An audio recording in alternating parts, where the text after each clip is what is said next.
大家好，我是美食姐姐。今天我跟大家分享一下怎样在家里做出外焦里嫩好吃的扇贝。我买的这种冷冻的扇贝是1磅15到20个，质量不错，很干净，并且大小也比较均匀。我今天准备做9个，大约半磅左右吧，适合2到3人吃。如果大家用的也是冷冻的扇贝，打算第2天中午要吃，最好头天晚上拿出来放在冷藏室里，让它们慢慢的解冻。要做的时候，提前2个小时拿出来，恢复室温，尽量把水控干，恢复一下室温，这样煎的时候熟的程度才会均匀。这样自然解冻是最好的，既不损失鲜味，又不影响口感。但绝对不能用热水泡，更不能用微波炉解冻，这样会严重流失海鲜的鲜味和一部分蛋白质，口感也会差一些。用餐巾纸尽量吸干干贝表面的水分，这样煎的时候受热才会均匀，并且油不会到处乱溅。把扇贝翻过来，反面也要吸一下，要轻轻的，小心不要把扇贝弄破。加一点海盐调味儿，加一点胡椒粉去腥增香。开中小火，放上一点 butter，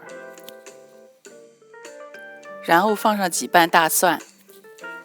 我要借一下 butter 和大蒜的香气。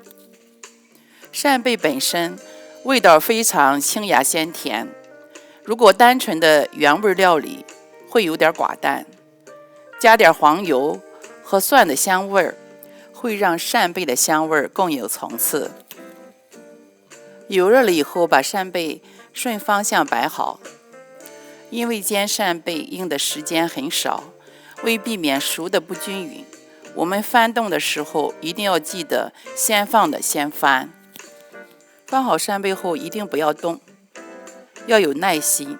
如果怕油不均匀，可以晃动一下锅，等到底部煎成金黄色的时候再翻，大约需要2分钟左右。我一共用了1分50秒。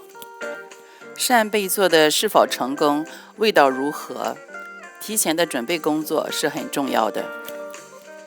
扇贝的营养十分丰富，是高蛋白、低脂肪的海鲜贝类，是天然补锌、补钙、补铁的好方法，是维持大脑必须的能源。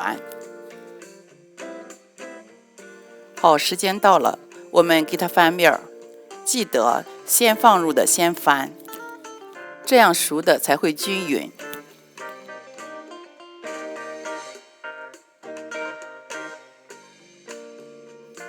这一面也需要煎2分钟左右，我也是用了1分50秒。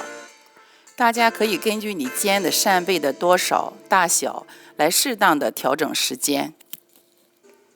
如果最后看到油的表面不够金黄色的，给它再适当的翻一下。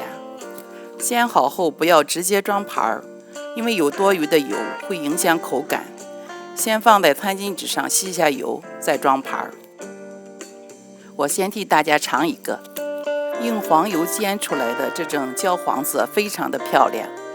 扇贝一均匀的熟透，外面焦香，里面嫩而多汁。扇贝本身的鲜甜味再配上香浓的黄油和大蒜的香味，层次非常的丰富，好吃的让你停不下来，吃后感觉神清气爽，心情愉悦。好，今天就跟大家分享到这里，谢谢大家的收看，再见。